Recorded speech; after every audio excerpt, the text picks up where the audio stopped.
အားလုံးမင်္ဂလာပါ Union News ကနေပြန်လည်ကြိုဆိုပါရစေဒီနေ့ကတော့ဇွန်လ24ရက်နေ့ဖြစ်ပါတယ်ဒီနေ့ဇွန်လ24ရက်နေ့အတွက်တင်ဆက်ပေးသွားမှာကတော့အာဆီယံကိုစွန့်ခွာပြီး Binston နဲ့ရှေ့ဆက်မလားဆိုတဲ့သတင်းမြိုင်မှာ MI70 ရဲ့ရင်ပြက်ခတ်ခံရတဲ့ဖြစ်စဉ်ရဲ့နောက်ဆက်တွဲဘာတွေပြင်ဆင်ရအောင်လဲဆိုတဲ့သတင်းရခိုင်ကျန်းမာသမားတွေစုဖွဲ့နေတဲ့မောင်တော်ဒေသကိုပုံကျရှင်းနေမှုတွေပြုလုပ်ခဲ့တဲ့ဆိုတဲ့သတင်းနဲ့အတူကြားတဲ့သတင်းတချို့ကိုတင်ဆက်ပေးသွားမှာဖြစ်ပါတယ်ဆိုပါရယ်မြန်မာနိုင်ငံကဒီကမ္ဘာနိုင်ငံရေးအဖွဲ့အစည်းတွေနဲ့ပြန်ကြည့်မယ်ဆိုလို့ရှိရင်အရှေ့တောင်အာရှနိုင်ငံများအသင်းအာဆီယံမှာလည်းအဖွဲ့ဝင်နိုင်ငံတစ်နိုင်ငံဖြစ်တဲ့တောင်အာရှနိုင်ငံများလို့ခေါ်တဲ့အိန္ဒိယပါမယ်ဘင်္ဂလားဒေ့ရှ်ပါမယ်သီရိလင်္ကာပါမယ်ဘူတန်ပါမယ်နောက်ပြီးတော့မြန်မာပါမယ်ထိုင်းပါမယ်စတဲ့ဒီအရှေ့တောင်အာရှရဲ့တောင်ဘက်ခြမ်းမှာရှိနေတဲ့နိုင်ငံတွေနဲ့ဖွဲ့ထားတဲ့ BIMSTEC အဖွဲ့မှာလည်းပါဝင်တယ်ဒါအပြင် ACMAT လို့အဖွဲ့တွေမှာပါတယ်စသဖြင့်ဒီကမ္ဘာနိုင်ငံရေးအဖွဲ့အစည်းတွေမှာဗမ်မလိုက်လှုပ်ရှားမှုနဲ့ကမ္ဘာမှာရှိနေတဲ့မိဖက်နိုင်ငံတွေနဲ့ရောကမ္ဘာနိုင်ငံအရအသီးသီးမှာရှိတဲ့နိုင်ငံတွေနဲ့ထိတွေ့ဆက်ဆံမှုရှိထားပါတယ်ဒါပေမဲ့အာဆီယံဆိုတဲ့အဖွဲ့အစည်းကြီးကတော့နောက်ပိုင်းမှာအရှေ့အုပ်စုနဲ့အနောက်အုပ်စုရဲ့ဂျာအားပြိုင်မှုတွေတရုတ်ရဲ့လွှမ်းမိုးမှုတွေနဲ့အမေရိကန်ရဲ့လွှမ်းမိုးမှုတွေဂျာမှာ17နိုင်ငံရဲ့ဒီမူဝါဒဘုံသဘောတူညီချက်တွေအားလုံးကတဖြည်းဖြည်းနဲ့မှိမ့်ပျောက်ကွယ်လာပြီးတော့ခိုင်းဘက်ပြောရမယ်ဆိုလို့ရှိရင်တော့အနောက်အုပ်စုနဲ့အရှေ့အုပ်စုရဲ့ဂျာအားပြိုင်မှုတွေမှာကြိုးဆွဲရကားနေတဲ့ရုပ်သီးအဖွဲ့အစည်းတခုဖြစ်လာပါတယ်အာဆီယံဆိုတဲ့ logo လေးကတစုတစည်းတည်းရှိရမှာဖြစ်ပေမဲ့နောက်ပိုင်းမှာအာဆီယံဆိုတဲ့အဖွဲ့အစည်းကသူတို့ရဲ့အကျိုးစီးပွားတွေအတွက်လေယူရာရင်းနဲ့အဝါဒပုံစံမျိုးနဲ့ဖြစ်လာပါတယ်ဒီလိုချင်းနေမှာမြန်မာနိုင်ငံနဲ့ပတ်သက်ရင်လည်းအာဆီယံဆိုတဲ့အဖွဲ့အစည်းကနိုင်ငံနဲ့ပတ်သက်ရင်သဘောထားတင်းမာစွာနဲ့ဆက်ဆံနေတယ်အာဆီယံရဲ့ဘုံသဘောတူညီချက်ကြီးကိုမတိကျကြံပြပြီးတော့မြန်မာနိုင်ငံရေးမှာဝင်ရောက်ဆွတ်ဖက်တာတွေရှိတယ်အဆိုးဆုံးကတော့အာဆီယံကိုနောက်ဆုံးမှဝင်လာခဲ့တဲ့တီမောလက်စတေနိုင်ငံ17နိုင်ငံမြောက်ဝင်လာခဲ့တဲ့နိုင်ငံကအဆိုးဆုံးဖြစ်ပြီးတော့စင်ကာပူတို့ဖိလစ်ပိုင်တို့မလေးရှားတို့အင်ဒိုနီးရှားတို့ကမြန်မာနိုင်ငံနဲ့ပတ်သက်ရင်တော်တော်လေးသဘောထားပြင်းထန်တဲ့နိုင်ငံတွေဖြစ်ပါတယ်လက်ရှိအချိန်ထိလည်းဒီမြန်မာနိုင်ငံကိုဒီတဆင့်နေပြီးတော့ဆက်ဆံနေတဲ့အခြေအနေမျိုးရှိပါတယ်အာဆီယံအဖွဲ့အစည်းအတွင်းမှာဆိုလို့ရှိရင်လည်းမြန်မာနိုင်ငံရဲ့ဝန်ကြီးအဆင့်တွေ့ဆုံမှုတွေအစည်းအဝေးတွေမှာတဆင့်နေပြီးတော့ကိုယ်စားလှယ်တယောက်ကိုသာလက်ခံထားတဲ့အခြေအနေမျိုးတွေရှိခဲ့ပါတယ်ဒါပေမဲ့ဒီပြီးခဲ့တဲ့ဇွန်လ22ရက်နေ့ကတော့ဒီ BIMSTEC နိုင်ငံများအဖွဲ့ရဲ့အတွင်းမှုချုပ်လာပြီးတော့နိုင်ငံတော်သမ္မတကြီးဦးမင်းအောင်လှိုင်နဲ့လာရောက်တွေ့ဆုံတယ်လာမယ့်2029ခုနှစ်မှာဒီ BIMSTEC ရဲ့အထွေထွေအတွင်းမှုချုပ်တာဝန်ကိုမြန်မာနိုင်ငံကလွှဲပြောင်းပြီးတော့လက်ခံသွားမှာဖြစ်တယ်ဆိုတဲ့အခြေအနေမျိုးကိုလည်းကျွန်တော်ကြားသိရတယ်တိုက်တဲ့ဆင်ဆိုင်မဲ့လာမယ့်2029ခုနှစ်ကကျွန်တော်တို့ BIMSTEC အဖွဲ့အစည်းကြီးရဲ့နှစ်30ပြည့်တဲ့နှစ်လည်းဖြစ်ပါတယ်ဒီလိုမျိုးဒီနှစ်ပြည့်အခမ်းအနားမှာမြန်မာနိုင်ငံကထွေထွေတွင်းမှုအနေနဲ့တာဝန်ယူရမှာဖြစ်ပါတယ်ဆိုတော့တောင်အာရှနိုင်ငံတွေနဲ့အာဆီယံဆိုတဲ့ကြားမှာမြန်မာနိုင်ငံက leverage အနေနဲ့ရှိနေတာပါအရှေ့တောင်အာရှနိုင်ငံတွေကိုပြန်ကြည့်ရင်မြန်မာနိုင်ငံကစပြီးတော့အရှေ့ဘက်ကလာအိုတို့ကမ္ဘောဒီးယားတို့ထိုင်းတို့အရှေ့တောင်ဘက်မှာရှိနေတဲ့မလေးရှားတို့အင်ဒိုနီးရှားတို့စင်ကာပူတို့နဲ့တောင်အာရှမှာရှိနေတဲ့အိန္ဒိယဘင်္ဂလားဒေ့ရှ်နီပေါသီရိလင်္ကာစားတဲ့နိုင်ငံတွေနဲ့ကြားမှာချိတ်ဆက်ထားတဲ့နိုင်ငံတစ်ခုဖြစ်ပါတယ်ဒါကြောင့်မလို့လဲမြန်မာနိုင်ငံရဲ့ geopolitics အရာ leverage လို့ခေါ်တာဖြစ်ပါတယ်ဒီလို leverage ကြောင့်ပဲအိန္ဒိယနိုင်ငံကဒီမြန်မာနိုင်ငံမှာဘီလီယံရူပီးငွေတန်းချီပြီးတော့ထိုင်းမြန်မာဒီအိန္ဒိယလန်ကြီးကိုဖောက်လို့ပို့လဲကြိုးစားနေတယ်အိန္ဒိယကိုယ်တိုင်လည်း at ease policy ကြောင့်နိုင်ငံရဲ့ပထဝီအနေအထားကိုအသုံးပြုပြီးတော့ပဲဒီ leverage ကြီးတခုတိစောက်နေတယ်ဆိုတော့မြန်မာနိုင်ငံကအာဆီယံကိုခွာပြီးတော့ BIMSTEC နိုင်ငံနေနဲ့ပဲထိတွေ့ဆက်ဆံမလား ACMAT ဆိုတဲ့အဖွဲ့တွေနဲ့ပဲထိတွေ့ဆက်ဆံမလားဆိုရင်လက်ရှိ BIMSTEC ထဲမှာလူဦးရေအများဆုံးရှိတဲ့အိန္ဒိယနိုင်ငံအပါအဝင်ဘေးမှာရှိနေတဲ့နိုင်ငံတွေနဲ့ပြန်တွက်ကြည့်ရင်ဒီ BIMSTEC နိုင်ငံထဲမှာပါတဲ့နိုင်ငံ9နိုင်ငံရဲ့ဒီလူဦးရေကတန်း1600နီးပါးလောက်ရှိပါတယ်အာဆီယံ17နိုင်ငံရဲ့လူဦးရေကဒီတန်း900နီးပါးလောက်သာရှိတဲ့အခြေအနေမျိုးပါဆိုတော့ဒီ market ကြီးတစ်ခုလုံးကိုပြန်ကြည့်ရင်အာဆီယံကိုကြောက်ခိုင်းပြီးတော့ BIMSTEC နဲ့ပဲသွားမယ်ဒီကမ္ဘာရဲ့ဒီအရှေ့တောင်အာရှနဲ့တောင်အာရှကိုချိတ်ဆက်ထားတဲ့ leverage မှာမြန်မာနိုင်ငံအနေနဲ့အာဆီယံကိုမမချာချာဆက်ဆံလို့ရတယ်ဆိုတဲ့အခြေအနေမျိုးရှိတယ်ဒါအပြင်ဒီအာဆီယံနိုင်ငံတွေထက်တောင်အာရှနိုင်ငံတွေနဲ့ထိတွေ့ဆက်ဆံပြီးတော့ကမ္ဘာရဲ့အရှေ့လေပိုင်းဒေသထိချိတ်ဆက်နိုင်ရေးတရုတ်ဆောင်ရွက်နေတဲ့ဒီပါကစ္စတန်ဒီ China economic corridor ကနေမြန်မာနိုင်ငံကိုလာမယ်ဒီ CMEC က EC ထိချိတ်ဆက်ဖို့ဆိုရင်လည်းအရှေ့တောင်အာရှမှာအင်မတန်အရေးပါတဲ့နေရာမှာရှိနေပါတယ်ဆိုတော့ BIMSTEC ဆိုတဲ့အဖွဲ့အစည်းကတော့လက်ရှိအချိန်ထိသူ့ရဲ့မူဝါဒတွေသူ့ရဲ့ core value တွေအားလုံးကိုလက်ထားဆဲဖြစ်တယ်နိုင်ငံတကာနိုင်ငံရဲ့နိုင်ငံရေးကိုဝင်ရောက်ဆွတ်ဖက်ခြင်းမပြုရဘူးဆိုတဲ့သဘောတူညီချက်တွေထဲမှာအခုအချိန်ထိ BIMSTEC အဖွဲ့ဝင်နိုင်ငံတွေကဒီဘင်္ဂလားဒေ့ရှ်ကလွဲလို့ရှိရင်မြန်မာနိုင်ငံကြီးကိုဝေဖန်ပိုင်းခြားတာတွေဝင်ရောက်ဆွတ်ဖက်တဲ့နိုင်ငံမရှိသလောက်ဖြစ်ပါတယ်အာဆီယံကတော့17နိုင်ငံရှိတယ်ဆိုပေမဲ့ဒီတီမောလက်စတေကစပြီးတော့စင်ကာပူတို့ဖိလစ်ပိုင်တို့မလေးတို့အင်ဒိုနီးရှားတို့စားတဲ့9နိုင်ငံ6နိုင်ငံလောက်က60%နီးပါးလောက်ကအနောက်အုပ်စုနဲ့မြန်မာနိုင်ငံကိုကန့်လန့်တိုက်နေတဲ့နိုင်ငံတွေဖြစ်တယ်ဆိုတော့အာဆီယံကဘလောက်ပဲမြန်မာနိုင်ငံကိုကန့်လန့်တိုက်မယ်လာမယ့်2028ခုနှစ်မှာတီမောကအာဆီယံဥက္ကဋ္ဌတာဝန်ယူမယ်ဆိုတဲ့အခြေအနေမျိုးမှာမြန်မာနိုင်ငံနဲ့ပတ်သက်ရင်လည်းသဘောထားတွေပုံမတင်းမာစွာမြင်တွေ့လာကြရပွဲရှိတယ်သို့တော့မြန်မာနိုင်ငံကအာဆီယံကနေကြော်ခိုင်းမလားဆိုရင်လည်းအာဆီယံထဲမှာဆက်ပြီးတော့နိုင်ငံရေးတိတ်ခါရှိနေပဲဆက်ပြီးတော့ရှိနေမယ်အာဆီယံကိုကြော်မခိုင်းသို့တော့ အာဆီယံကိုကြောမခိုင်းပေမဲ့အာဆီယံနဲ့ပတ်သက်ရင်သွေးအေးနဲ့ပဲထိတွေ့ဆက်ဆံပြီးတော့ကမ္ဘာမိတ်ဖက်အဖွဲ့အစည်းတွေ ACMAT တို့ BIMSTEC တို့ BRICS တို့စတဲ့အဖွဲ့တွေနဲ့ထိတွေ့ဆက်ဆံပြီးတော့ကမ္ဘာနိုင်ငံရေးအခင်းအကျင်းမှာဆက်လက်ပြီးတော့ဂုဏ်သိက္ခာရှိစွာရည်တည်မယ်ဆိုတဲ့အခင်းအကျင်းမျိုးဖြစ်ပါတယ်။ဘလို့ပဲဖြစ်ဖြစ်ပြည်ပအုပ်စုတွေအကြမ်းဖက်သမားတွေ NUG တွေ CRPH တွေကလက်ရှိနိုင်ငံတော်အစိုးရကိုတရားမဝင်တို့ရွေးတူတို့သမရတူတို့အစိုးရတူတို့စသဖြင့်အတူမျိုးစုံခေါင်းစဉ်တက်နေပေမဲ့သူတို့ကိုယ်တိုင်ကရည်မျှော်ကမ်းတင်နေဖြစ်နေပါတယ်။ဒီလိုအခြေအနေပါပဲမြန်မာနိုင်ငံကိုတရားဝင်ထိတွေ့ဆက်ဆံခြင်းမပြုဖို့ဆိုပြီးတော့လက်ပါစီနိုင်ငံတွေကနေနိုင်ငံတွေမှာနေပြီးတော့ဒီသခင်အားရကြုံပါဝဟောင်းနေကြတဲ့အချိန်မှာပဲပြီးခဲ့တဲ့ဇွန်လ22ရက်နေ့ကဒီ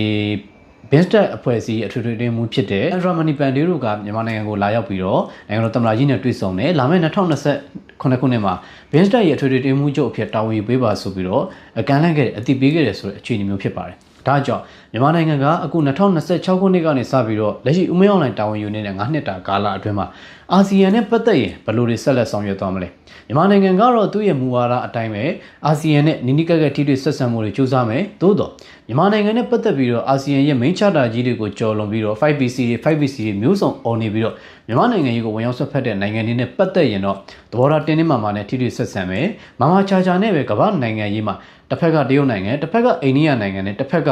ကမ္ဘာရဲ့တောင်ဘက်ခြမ်းကမ္ဘာရဲ့အရှေ့ဘက်ခြမ်းဒေသတွေမှာချိတ်ဆက်ပေးနိုင်တဲ့ land bridge တစ်ခုပေါ်မှာချိန်ညှိပြီးတော့ကမ္ဘာနိုင်ငံရေးချင်းခွင်ရှားကိုပါထင်ကြောင်းသွားမှာဖြစ်တယ်ဆိုတော့အခင်းချင်းမျိုးဖြစ်ပါတယ်ဒီလိုအခင်းချင်းမှာတော့နိုင်ငံရေးနဲ့စီးပွားရေးပထဝီနိုင်ငံရေးအားလုံးကဟန်ချက်ညီနေတာဖြစ်တဲ့အတွက်ပထဝီနိုင်ငံရေးအရာပြန်ကြည့်ရင်တော့မြန်မာနိုင်ငံကဒီနေ့ဒီအချိန်ဒီအရေးပါတဲ့နေရာမှာရှိနေနိုင်ငံရေးစနစ်အနေနဲ့ပြန်ကြည့်ရင်လည်းရွေးကောက်ပွဲကနေရွေးချယ်တင်မြှောက်ပြီးတော့လွှတ်တော်နဲ့အစိုးရကနေနိုင်ငံရေးရန်နေရာကြီးတစ်ခုလုံးကိုမောင်းနှင်နေတယ်ဒီနေရာမှာလုံခြုံရေးအာမခံချက်ဒေတာနဲ့တည်ငြိမ်အေဂျင်စီကလက်ရှိနိုင်ငံတော်အစိုးရအတွက်မဖြစ်မနေဖြည့်ရှင်းရမယ့်နိုင်ငံရေးပုံစံတစ်ပုဒ်ဖြစ်ပါတယ်။ဒါကြောင့်ဒီ leverage ကြီးတစ်ခုလုံးကိုအကောင့်ထဲပေါ်နိုင်ရေးအတွက်လုံခြုံရေးအာမခံချက်ပေးနိုင်ရေးယင်းနှိမ့်မြုံနယ်မှုတွေ investment တွေနဲ့ import export တွေအားလုံးအပြန်အလှန်ဒီ trade တွေအားလုံးပြုလုပ်နိုင်မှုဆိုရင်တော့တည်ငြိမ်အေဂျင်စီရှိအောင်ဆောင်ရွက်ရမှာပဲ။ဒီအတွက်မဖြစ်မနေဆောင်ရွက်ကြရမှာကလက်နက်ကင်တောင်းကျမ်းသူတွေရဲ့နေရာအညူရောင်နေမြေတွေအမဲရောင်နေမြေတွေကိုလုံးဝအလုံးစုံမြေမီရှင်လေးဆောင်ရွက်ရမယ်ဆိုတဲ့နိုင်ငံရေးပေးထားချက်ကလည်းရှိနေပါတယ်။ဒါအပြင်လာမယ့်ဇူလိုင်လ30ရက်နေ့မှာဆိုလို့ရှိရင်နိုင်ငံတော်သမ္မတဦးမင်းအောင်လှိုင်ရဲ့ရက်တရာကလည်းပြည်တော်မှာဖြစ်တယ်။အစိုးရရဲ့မူဝါဒနဲ့ဆောင်ရွက်နေတဲ့ရက်တရာမှာအခုဆိုရင်ရက်ပေါင်း30ကျော်လောက်သာကျန်ရှိပါတော့တယ်။ဒီလိုအခြေအနေမှာ PDF တွေနဲ့ပတ်သက်ရင်ဘယ်လိုကင်တွေဖြစ်ရှင်းသွားမလဲ။ဒီနေဆက်ဒေသမှာထိန်းချုပ်ထားတဲ့တိုင်းသားလက်နက်ကအမိခံအဖွဲ့တွေနဲ့ပတ်သက်ရင်ဘယ်လိုမျိုးဆက်လက်ဆောင်ရွက်သွားမလဲဆိုတဲ့အချက်ကိုတော့ကျွန်တော်တို့ကဆက်ပြီးစောင့်ကြည့်သွားရမှာဖြစ်တယ်။ဒီနေ့မှာဥမင်းအောင်လှိုင်အစိုးရအနေနဲ့ဒီမနေ့ကဇွန်လ23ရက်နေ့မှာဆိုလို့ရှိရင်လည်းဒီအစိုးရအဖွဲ့ကက်ဘိနက်အစည်းအဝေးပြုလုပ်ပြီးတော့ရှေ့ဆက်မဲ့လုပ်ငန်းစဉ်တွေမူဝါဒတွေသက်ဆိုင်ရာဝန်ကြီးဌာနတွေပြည်ထောင်စုအဆင့်ပြည်ထောင်စုဝန်ကြီးတွေနဲ့တွေ့ဆုံပြီးတော့နိုင်ငံတော်ရဲ့ဒီ framework ကြီးတစ်ခုလုံးကိုအကောင့်ထဲပေါ်နေတာကိုမြင်တွေ့ရတယ်။ဒီလိုအကောင့်ထဲပေါ်နေတဲ့အခြေအနေမျိုးမှာဒီဆက်လက်ပြီးတော့တည်ငြိမ်အေဂျင်စီအတွက်နိုင်ငံရေးလိုလားချက်နိုင်ငံရေးပေးထားချက်သို့မဟုတ်နိုင်ငံရေးရမဖြစ်မနေဖြည့်ရှင်းရမယ့်ပုံစံတွေကိုဘယ်လိုဆောင်ရွက်သွားမလဲဆိုတဲ့အချက်ကလက်ရှိဥမင်းအောင်လှိုင်ဦးဆောင်နေတဲ့အစိုးရတရက်ရဲ့လောက်ကင်နိုင်စွမ်းပေါ်မှာလည်းအများကြီးစစ်စစ်မဲ့နိုင်ငံရေးဆောင်ရွက်တစ်ခုလို့ဆိုရမှာဖြစ်ပါတယ်။ဆိုလိုရင်းကိုပြန်ဆက်ရင်အာဆီယံကိုကြော်ခိုင်းမလားဘင်းစတက်နဲ့ဆက်ပြီးလက်တွဲသွားမလားဆိုတဲ့အခြေအနေမှာမြန်မာနိုင်ငံကအာဆီယံကိုကြော်ခိုင်းမလားဘင်းစတက်နဲ့ဆက်ရှိမလားအာဆီယံနဲ့ပတ်သက်ရင်သွေးအေးနဲ့ပဲဆက်လက်ဆက်ဆံပြီးတော့နိုင်ငံရေးအရာ model တစ်ခုအနေနဲ့ပဲဆက်ရှိပြီးတော့အရှေ့တောင်အာရှနဲ့တောင်အာရှမှာဆက်လက်ထိန်းချုပ်ပြီးတော့နိုင်ငံရေးချိန်ခွင်ရှာကိုဆက်လက်ထိန်းညှိသွားနိုင်တယ်ဆိုတဲ့အခြေအနေမျိုးကိုမြင်တွေ့နေရပါတယ်။ဆိုတော့အာဆီယံနဲ့ပတ်သက်ရင်မြန်မာနိုင်ငံရဲ့သဘောထားကပြီးခဲ့တဲ့ဧပြီလ10ရက်နေ့နိုင်ငံတော်သမ္မတဦးမင်းအောင်လှိုင်သမ္မတကျန်းကျိန်တဲ့နေ့ကလေးကအာဆီယံနဲ့ထဲထဲဝင်ဝင်ထိတွေ့ဆက်ဆံသွားမယ်ဆိုတဲ့မူဝါဒကရှိထားပြီးဖြစ်တယ်။ဆိုတော့အာဆီယံနိုင်ငံတွေကသဘောထားတင်းမာတဲ့နိုင်ငံတွေကဘယ်လိုပဲရှိနေပါစေမြန်မာနိုင်ငံကတော့တန်ငဲတမန်ကဲနဲ့ပဲဆက်လက်ထိတွေ့ဆက်ဆံနေမှာဖြစ်တယ်။လက်ရှိအချိန်ထိလည်းအာဆီယံနိုင်ငံတွေကအင်ဒိုနီးရှားတို့မလေးရှားတို့လာအိုတို့ကမ္ဘောဒီးယားတို့ဖိလစ်ပိုင်တို့ထိုင်းတို့စတဲ့နိုင်ငံခြားရေးဝန်ကြီးတွေကိုယ်စားလှယ်တွေဝန်ကြီးချုပ်အဖွဲ့တွေလည်းလာရောက်နေတာကိုမြင်တွေ့ရတဲ့အတွက်အာဆီယံနဲ့ပတ်သက်ရင်တော့ဒီပုံမှန်တိုင်းပဲဆက်လက်ပြီးရှိနေမယ်။တခြားသောမိတ်ဖက်အဖွဲ့အစည်းတွေနဲ့လွတ်လပ်ပြီးတက်ကြွတဲ့နိုင်ငံရေးမူဝါဒအတိုင်းဗတ်မလိုက်တဲ့နိုင်ငံရေးမူဝါဒဆက်လက်ဆောင်ရွက်သွားမှာဖြစ်တယ်ဆိုတဲ့အခြေအနေမျိုးကိုမြင်တွေ့ရတာဖြစ်ပါတယ်။ဒါကတော့လက်ရှိနိုင်ငံကတည်ရှိနေတဲ့ကမ္ဘာနိုင်ငံရေးချိန်ခွင်ရှာတွေကတစ်ဖက်မှာ BIMSTEC တစ်ဖက်မှာအာဆီယံတစ်ဖက်မှာ ACMAT စားတဲ့အဖွဲ့တွေနဲ့အတူဟန်ချက်ညီအောင်ထိန်းချောင်းဆောင်ရွက်သွားမှာဖြစ်တယ်ဆိုတဲ့နိုင်ငံရေးအရွေးတစ်ခုကိုကျွန်တော်မြင်တွေ့နေရတာဖြစ်ပါတယ်။အာဆီယံကဘလောက်ပဲသဘောထားတင်းမာနေပြီတစ်ဖက်က BIMSTEC တွေ ACMAT တွေနဲ့တခြားသောကမ္ဘာမိတ်ဖက်နိုင်ငံတွေနဲ့ထိတွေ့ဆက်ဆံသွားရုံနဲ့အာဆီယံထဲမှာခေါင်းပေါ်ရင်ကိုပြီးနေသွားလို့ရတယ်ဆိုတဲ့အခြေအနေမျိုးကိုမြင်တွေ့နေရတာပဲဖြစ်ပါတယ်။ဒါကတော့လာမယ့်2029ခုနှစ်မှာ BIMSTEC ရဲ့အထူးတွဲမှုချုပ်ရာထူးမြန်မာနိုင်ငံကတာဝန်ယူမှာဖြစ်တယ်ဆိုတဲ့သတင်းနဲ့အတူချိတ်ဆက်ပြီးတော့တင်ဆက်ပေးခဲ့တာပဲဖြစ်ပါတယ်။သတင်းတစ်ပုဒ်ပါ နောက်တဲ့တဲ့ဘုတ်ကတော့မနေ့ကဇွန်လ23ရက်နေ့ကပဲဒီပခုတ်ကူခရိုင်ကံမမြို့နယ်ထဲမှာရှိနေတဲ့တွင်းမရွာမှာတမတော်ရဲ့နေမီကန်တရင်တပ်ဖွဲ့လုံခြုံရေးဆောင်ရွက်နေတဲ့အချိန်တမတော်ရဲ့တည်ပို့ဆောင်ရေးရဟရင်တစည်းဖြစ်တဲ့ MI70 ရဟရင်ကို NUG ရဲ့လက်အောက်ခံပုံချုံ PDF တွေပြောရမယ်ဆိုလို့ရှိရင်တော့ပခုတ်ကူခရိုင်ထဲမှာရှိနေတဲ့အဖွဲ့တွေနဲ့မြိုင်ဒေသမှာရှိနေတဲ့ရင်းနှံတခုအဖွဲ့တွေက FPV Suicide Drone 2 စီးနဲ့တိုက်ခိုက်ခဲ့တယ်။ဒါကတော့ဒီတွင်းမရွာရဲ့ရွာပြင်မှာရှိနေတဲ့လက်ဝဲမြင့်တစ်ခုမှာ MI70 ရဟရင်ဆင်းသက်ပြီးတော့စစ်စင်ရေးဆောင်ရွက်ဖို့ပြင်ဆင်နေတဲ့အချိန် FPV Suicide Drone နဲ့လာရောက်တိုက်ခိုက်တယ်။ရဟရင်ဆင်းသက်နေတဲ့အချိန်မှာပဲဒီအနောက်မှာရှိနေတဲ့ကာဂိုတကားကိုပထမဆုံးအချိန်လာရောက်တိုက်ခိုက်တယ်။ပေါက်ကွဲမှုတွေဖြစ်သွားတယ်။အဲ့ဒီနောက်ရဟရင်ဆက်သက်သွားတဲ့အချိန်ထပ်မံပြီးတော့ FPV Suicide Drone နဲ့ဒီရဟရင်ရဲ့အင်ဂျင်နီယာကိုမေရိုတာနီယာကိုလာရောက်တိုက်ခိုက်ခဲ့တဲ့အတွက်ရဟရင်ထိခိုက်ပျက်စီးမှုတွေရှိခဲ့တယ်ဆိုတဲ့သတင်းကိုကျွန်တော်မိဘပြည်သူတွေလည်းသိရှိပြီးဖြစ်ပါလိမ့်မယ်ဒီသတင်းကဟုတ်ပါတယ်ဒီဖြစ်စဉ်နဲ့ပတ်သက်ပြီးပထမဆုံးကျွန်တော်ကြားသိလိုက်ရတာကအကြမ်းဖက်သမားတွေကတမတော်ရဲ့ MI70 ရဟရင်ကိုပြစ်ချနိုင်ခဲ့တယ်ဆိုတဲ့သတင်းကြောင့်ကျွန်တော်စုံစမ်းခဲ့တဲ့အချိန်အကြမ်းဖက်သမားတွေပြစ်ချနိုင်တဲ့အခြေအနေမရှိခဲ့တဲ့အတွက်ဒီသတင်းကမဟုတ်ဘူးဆိုပြီးတော့ကျွန်တော်တို့ကနက်ဦးတချို့မေးခွန်းလေးတွေကိုဖြေကြားခဲ့ပါတယ်ဒါပေမဲ့ဆက်လက်ပြီးစုံစမ်းတဲ့အချိန်မှာတော့မနေ့ကဇွန်လ23ရက်နေ့ညနေပိုင်းမှာတွင်းမှာတမတော်ရဲ့ MI70 ရဟရင်ကိုအကြမ်းဖက်သမားတွေကပြစ်ခတ်ခဲ့တယ်ဆိုတဲ့သတင်းနဲ့ရဟရင်ထိခိုက်မှုရှိခဲ့တယ်ဆိုတဲ့သတင်းကိုကြားသိခဲ့ရပါတယ်။ဒါပေမဲ့အကြမ်းဖက်သမားတွေနဲ့အကြမ်းဖက်အားပေးမီဒီယာတွေကရေးသားနေသလိုပိုင်လော့တွေသိဆုံးတယ်လို့ရဟရင်ကြီးလုံးဝပျက်စီးသွားတယ်ဆိုတဲ့အခြေအနေမျိုးတော့မဟုတ်ဘူးလို့သိရပါတယ်။အကြမ်းဖက်သမားတွေရဲ့လာရောက်တိုက်ခိုက်တာကတော့ FPV Suicide Drone ဖြစ်တဲ့ First Person View လို့ခေါ်တဲ့ဒီအသေးခံ drone ဒါလက်၄ခုရှိတဲ့ drone အသေးကိုပဲအသုံးပြုပြီးတော့ရှေ့မှာဒီ fuse နဲ့ဘုံဒီတစ်ခုနဲ့ချိတ်ဆက်ပြီးတော့ဖောက်ခွဲရတဲ့ဟန်ဖြစ်ပါတယ်။ပြောရမယ်ဆိုလို့ရှိရင်ဒီ FPV Suicide Drone တွေအသုံးပြုတာကရုရှားယူကရိန်းစစ်ပွဲကနေဒီအခုမြန်မာနိုင်ငံရဲ့ပြည်တွင်းပြည်ပခါမှာလာရောက်ပြီးတော့စိတ်ဝင်စားတဲ့နည်းပညာတစ်ခုဖြစ်ပါတယ်။ရုရှားယူကရိန်းစစ်ပွဲမှာ drone တွေကိုအဓိကထားအသုံးပြုခဲ့တဲ့အချိန်ဒီ10-20ခွန်ကာလမှာမြန်မာနိုင်ငံမှာ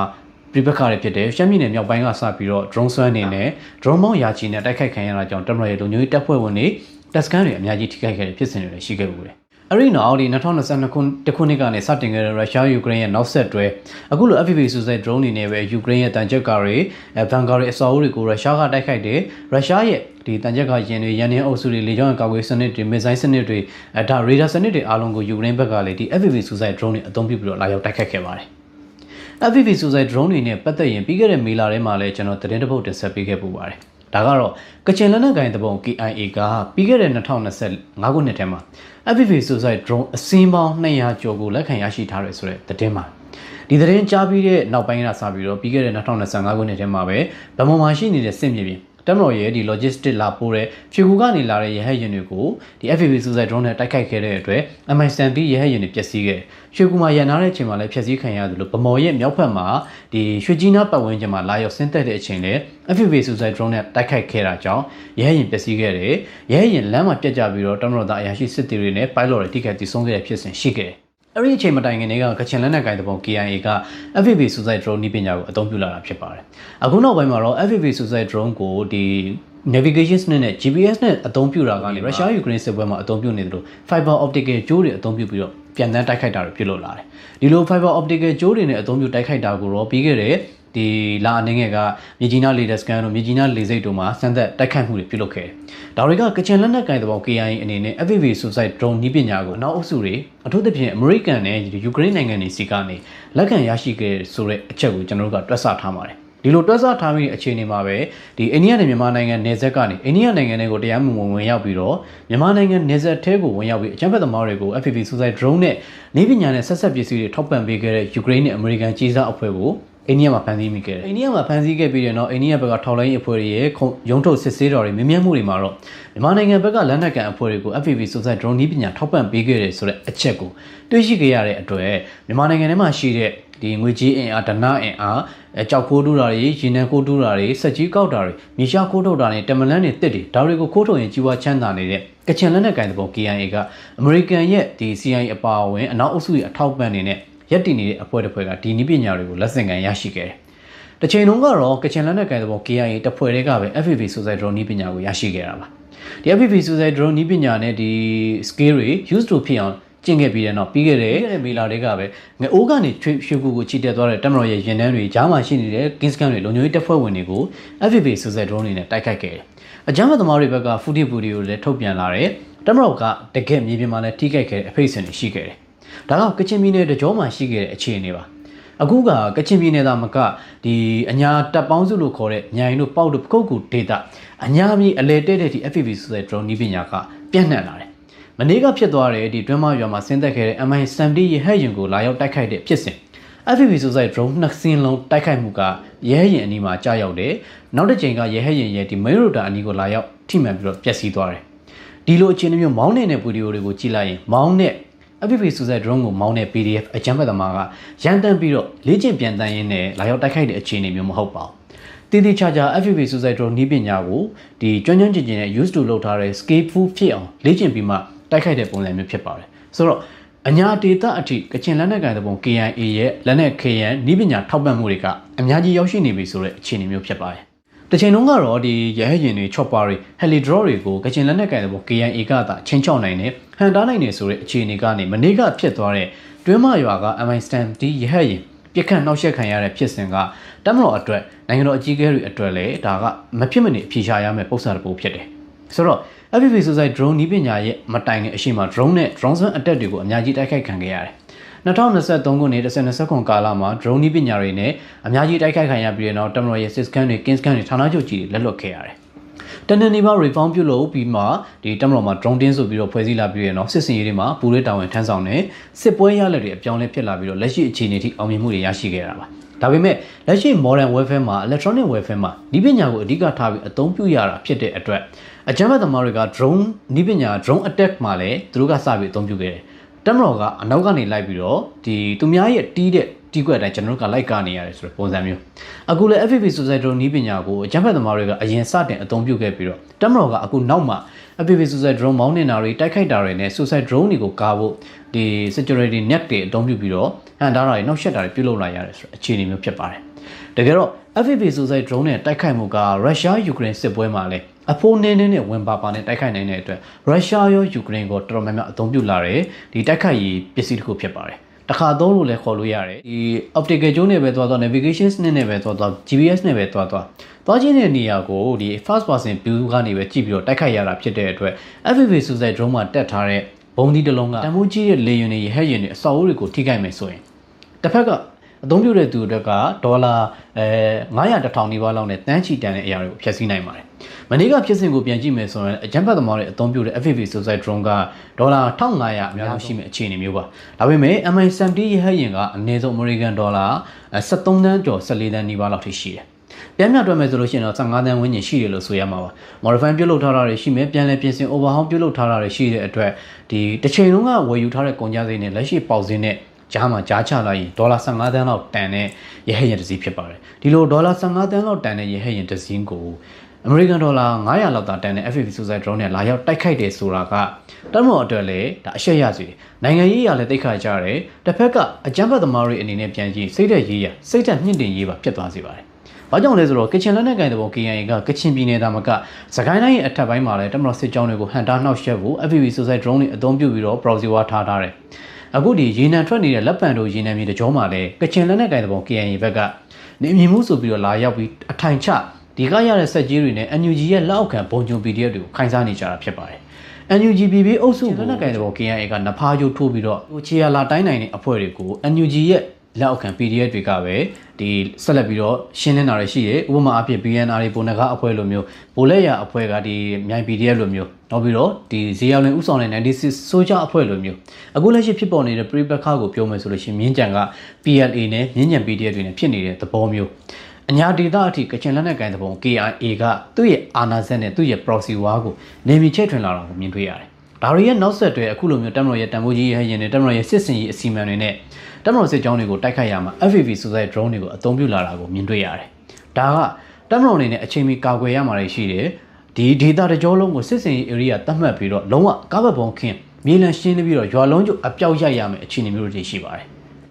ဆိုတော့မနေ့ကဒီ MI-70 ရဟရင်ဖြစ်စဉ်ကတမတော်အကြီးအကဲတွေအတွက်တမတော်အတွက်လည်းစစ်ရေးစင်ခုံမှုတစ်ခုလို့ဆိုရမှာပါ။တစ်ချိန်လုံးကဗမော်စစ်မျက်နှာလောက်မှာသာကချင်လက်နက်ကိုင်တဲ့ဘုံ KIA ကစမ်းသက်အသုံးပြုနေတာကနဲ့အခုအညာမြေတကြောလောက်ထိအသုံးပြုလာတာကတမတော်ရဲ့စစ်ရေးအစီအမံတွေစစ်ရေးလှုပ်ရှားမှုပြုလုပ်နေတဲ့မြေပြင်တိုက်ခိုက်ရေးတပ်ဖွဲ့ဝင်တွေအတွက်တာမကအခုလိုမျိုး airdrop ချတာတွေ heli drop ချတဲ့ရဟရင်တွေအတွက်ပါစင်ခုံမှုတရဖြစ်လာပါတယ် မနေ့ကဒီ video footage ကိုကြည့်လိုက်မယ်ဆိုလို့ရှိရင်ကျန်းဖတ်သမားတွေကသူတို့လွတ်လိုက်တဲ့နေရာကနေမီတာ2000ပတ်ဝန်းကျင်လောက်ကနေပြန်တန်းပြီးတော့ဒီ MI70 ရဟရင်ဆင်းသက်လိုက်တဲ့ဆိုတဲ့နေရာကိုရှာဖွေပြီးမှလာရောက်တိုက်ခိုက်လိုက်တာဖြစ်ပါတယ်။လက်နက်ကြီးနဲ့ရန်တမ်းပစ်ခတ်တာမျိုးမဟုတ်ဘဲနဲ့ပြစ်မှတ်ကိုအနီးဆက်ဆုံးဖြစ်အောင်လာရောက်တိုက်ခိုက်နေတာဖြစ်တဲ့အတွက်ဒီအခြေအနေမှာအကြမ်းဖက်သမားတွေအနေနဲ့ကြည့်ရင်တစ်အချက်နိုင်ငံရေးအရာအမျက်ထုတ်နိုင်တယ်။တမ်မတော်ကိုရောထိခိုက်နိုင်တယ်ဒီရဲရင်ကိုလည်းဖျက်ဆီးနိုင်တယ်ဆိုတဲ့အခြေအနေမျိုးဖြစ်တယ်။နေ့အချက်ကတော့စိတ်ဓာတ်ကြီးရတခြားလုံးစီးရေးချုံးနေမှုတွေနဲ့ကြုံတွေမြို့တွေရွာတွေကိုလက်လွတ်နေရတဲ့အကြမ်းဖက် PDF တွေအတွက်ဒီလိုမျိုးတမ်မတော်ရဲ့ရဟရင်တွေကိုပြစ်ခတ်နိုင်တယ်ဖျက်ဆီးနိုင်တယ်ဆိုတဲ့အခြေအနေမျိုးကအကြမ်းဖက်သမားတွေရဲ့ကြာဆင်းနေတဲ့စိတ်ဓာတ်ကိုပြန်လည်ပြီးတော့ဒီမြင့်တက်လာစေတယ်ဆိုတဲ့အခြေအနေမျိုးဖြစ်ပါတယ်။ဒါကြောင့်ဒီဒေသကမဖြစ်မနေမြေလှန်ကိုလှန်ရမယ့်အခြေအနေဖြစ်ပါတယ်။ဒါဆိုရင်အခုလက်ရှိဒီတမ်မတော်ရဲ့ဟဲ့ရင်ပိတ်ကတ်ခံရတဲ့နေရာတမ်မတော်စစ်ကြောင်းတွေရောက်ရှိနေတဲ့နေရာကိုပြန်ကြည့်ရင်တော့ပြီးခဲ့တဲ့ရက်ကဒီတမ်မတော်ကယာယီလက်လွတ်ခဲ့ရတဲ့မြစ်ကြီးရဲစခန်းနဲ့ကံမကြားဒီလမ်းပိုင်းကံမနဲ့ဒီပြီးခဲ့တဲ့ရက်ကမှထပ်မံလက်လွတ်ထားရတဲ့တရက်ကန်မြိုင်လမ်းပိုင်းကနေရာတွေကိုနေမရှင်းလေးဆောင်ရွက်နေတာဖြစ်ပါတယ်ပြီးခဲ့တဲ့ဇွန်လ12ရက်နေ့ကစပြီးတော့ဒီပခုတ်ကူတမ်မ100တက်ကနေချီတက်လာတဲ့ရှင်တန်းတွေကကံမကိုရောက်ရှိလာပြီးတဲ့နောက်ဇွန်လ13ရက်နေ့ကလေးကကံမနဲ့မြိုင်လမ်းပိုင်းအခုဒီနေမရှင်းလေးတွေဆောင်ရွက်နေတဲ့တွင်းမတို့တရက်ကန်နှင်းစီကန်အဲ့ဒီကနေဒီအရှိတ်ဘက်မှာရှိနေတဲ့အကြမ်းဖက် PDF တွေစိုးတန်းတောင်းညံ့နေတဲ့အိုရင်းတို့ဇီးတိုးတို့ထန်းတပင်တို့နောက်ပြီးတော့ဒီစသဖြင့်ဘေးမှာရွာတွေရှိပါတယ်။မြိုင်နဲ့ပကုတ်ကူလမ်းပိုင်းမှာဆိုလို့ရှိရင်လည်းနှောပင်တို့ကင်းတို့ဆယ်တို့စတဲ့ကြီးရွာတွေများပြားရှိပါတယ်။ဆိုတော့ပြီးခဲ့တဲ့အစီအစဉ်မှာတင်ဆက်ပေးခဲ့သလိုပဲပကုတ်ကူနဲ့ကံမနဲ့ပကုတ်ကူနဲ့မြိုင်ဒီတရိကန်တို့ရှိနေတဲ့နေရာတွေမှာအကြမ်းဖက်သမားတွေအများပြားရှိနေပါတယ်။မနေ့ကတမ်မတော်ရဲ့ဟဲ့ရင်ကိုလာရောက်တိုက်ခိုက်တာကလည်းကံမမြို့ရဲ့အနောက်ဘက